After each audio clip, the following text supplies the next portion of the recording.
Hello friends, চলে এসেছি একটি নতুন রেসিপি নিয়ে। হ্যাঁ, এই রেসিপিটা কিন্তু আমরা ঘরে থাকা উপকরণ দিয়েও করে নিতে পারবো, আর কিছু কিছু সময় বাইরে থেকে কিছু উপকরণ আনতে হয়। অনেকের ফ্রিজে কিন্তু অনেক উপকরণ রাখা থাকে যেগুলো নষ্ট হয়, যেগুলো আমরা নষ্ট করে শেষমেশ ফেলে দিই, সেগুলো কিন্তু আমরা কাজে লাগাতেই পারি। তো আজকে আমি যে রেসিপিটা ট্রাই করব সেই রেসিপির নাম হলো কর্ন রাইস। কর্ন রাইস কীভাবে আমি তৈরি করব সেই ভিডিওটা তোমাদের সাথে শেয়ার করছি। প্রথমে ভাতটা করে নিলাম, এদিকে কিন্তু কড়াই আমি সর্ষের তেল দিয়ে নিলাম। তেলটা দিয়ে কিন্তু আমি ভালো করে গরম করে নিলাম। এর মধ্যে দিয়ে দিলাম অল্প করে রসুন ঝিরি করে কাটা, দিয়ে ভালো করে আমি নাড়াচাড়া করে নিচ্ছি। এদিকে নিলাম কাঁচা লঙ্কা, আমি ছোটো ছোটো করে কেটে নিয়েছি, নিয়ে কিন্তু ফোড়ন দিয়ে নিলাম।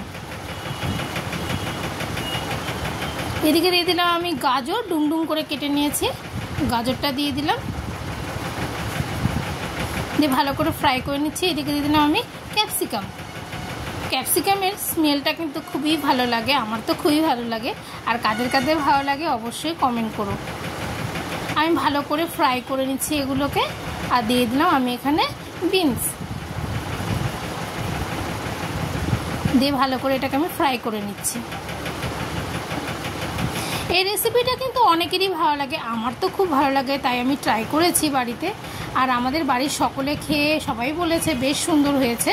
তারপরে দিয়ে দিলাম টমেটো, ডুমডুম করে কেটে নিয়েছি। সবগুলো কিন্তু শেপ একরকম হতে হবে, শেপগুলো যেন আলাদা না হয়, একই রকম শেপে কিন্তু আমি সবগুলো সবজি কেটে নিয়েছি। দিয়ে আমি ভালো করে কিন্তু ফ্রাই করে নিচ্ছি। এবার দিয়ে দিলাম ভুট্টা, যাকে বলে বাংলায় ভুট্টা আর ইংলিশে বলে কর্ন, আর এটাকে দিয়ে কিন্তু আমি ফ্রাই করে নিচ্ছি। তোমাদের প্রয়োজন মতো কর্ন দেবে, আমি কিন্তু অল্পই দিয়েছি কারণ আমার ঘরে অল্প কর্ন ছিল। ভালো করে ফ্রাই করে নিয়ে এবার লবণ দিয়ে দিলাম এগুলোর মধ্যে। তোমরা প্রয়োজন মতো লবণ দেবে, আমি যেটুকু পরিমাণ আজকে ট্রাই করছি সেই বুঝে কিন্তু আমি লবণ দিয়ে নিলাম। তোমরা তোমাদের পরিমাপ মতো লবণ দিয়ে নেবে। আর দেখো লবণ দেওয়া মতো কিন্তু তেলটা ছাড়া শুরু করে দিচ্ছে, দেখো, আর অনেকটা সেদ্ধও হয়ে গেল। আমি আরেকটু ফ্রাই করে নিচ্ছি ভালো করে।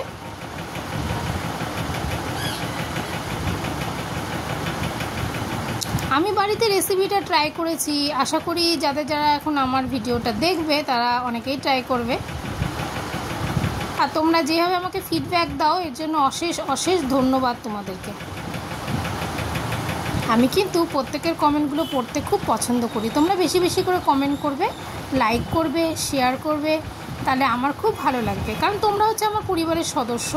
এবার কিন্তু আমি ভাত করে রেখেছিলাম ঝরঝরা করে, যেটা বাসমতি রাইস, সেটা কিন্তু আমি দিয়ে নিচ্ছি একে একে।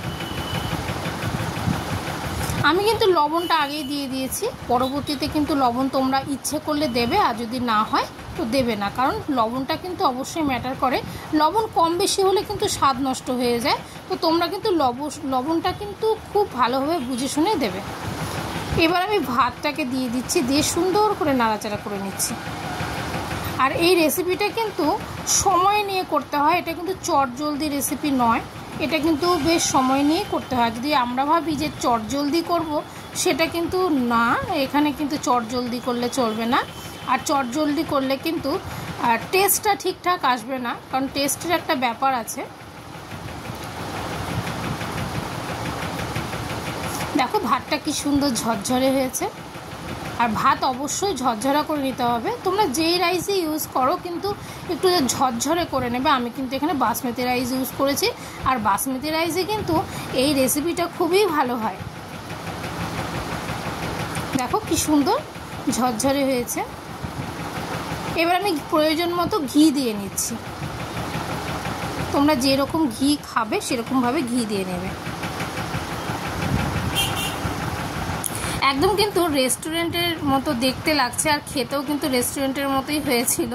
অ্যাকচুয়ালি আমরা রেস্টুরেন্টে অনেকে গিয়ে খেয়ে থাকি, রেস্টুরেন্টে কিন্তু মানে অনেকেই খেয়ে থাকে, অনেকে মানে নির্ভরশীল রেস্টুরেন্টের খাওয়ার উপরে।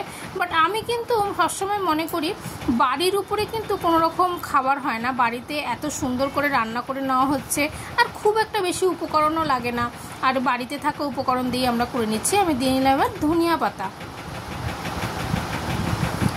পাতা দিলে কিন্তু স্বাদটা কিন্তু আরও বেড়ে যায়। এগুলো কিন্তু প্রত্যেকটা উপকরণই আমাদের বাড়িতে থেকে থাকে, শুধু কর্নটা না থাকলে সে কর্নটা আনার ব্যাপার। কিন্তু এগুলো কিন্তু আমরা রেগুলারই আমাদের সবজি হিসেবে কিন্তু ইউজ করে থাকি বাড়িতে। তো বাইরের সেরকম কিন্তু উপকরণ লাগছে না এই রেসিপিতে। এটা কিন্তু অবশ্যই গরম গরম খেতে হবে, আর গরম গরম খেতে কিন্তু খুবই মজা। দেখো আমি নাড়াচাড়া করে কিন্তু অনেকক্ষণ সময় নিয়ে কিন্তু আমি করে নিচ্ছি, কারণ এটা চটজলদি কিন্তু রেসিপি নয়, এটা অনেকটা টাইম লাগে। যত সুন্দর করে রান্না করা যায় তত সুন্দর কিন্তু টেস্ট হয় যে কোনো রান্নারই। রান্না যদি আমরা চটজলদি করতে চাই সেক্ষেত্রে কিন্তু সব রান্না কিন্তু সুন্দর স্বাদের হয় না, বাট আমরা কিন্তু সময় নিয়ে যদি একটা রান্না করি খুবই ভালো হয়। এবার কিন্তু আমি ঢেলে নিচ্ছি থালে। এত সুন্দর ঝরঝরে, এত খেতে টেস্টি হয়েছে কি বলবো। আর যারা যারা এতক্ষণ পর্যন্ত আমার এই ভিডিওটা দেখলে তারা আশা করি প্রত্যেকেই বাড়িতে কিন্তু এই রেসিপিটা ট্রাই করবে, আর কেমন হয়েছে অবশ্যই কমেন্ট করবে। আর দেখো কি সুন্দর রেডি আজকে আমার কর্ন রাইস, দেখতেও খুব সুন্দর হয়েছে। আমি রেস্টুরেন্টের মধ্যে একটু সাজানোরও চেষ্টা করেছি, কারণ রেস্টুরেন্টে কিন্তু আমাদের এরকম করে সাজিয়ে গুছিয়ে দেয়, কিন্তু এই রেস্টুরেন্টের মতোই যদি আমরা সাজিয়ে গুছিয়ে বাড়িতে রান্না করে খেতে পারি তাহলে কিন্তু এটা কিন্তু খুবই ভালো লাগে, আর পয়সাও কিন্তু অনেক কম খরচা হয়, তাই না?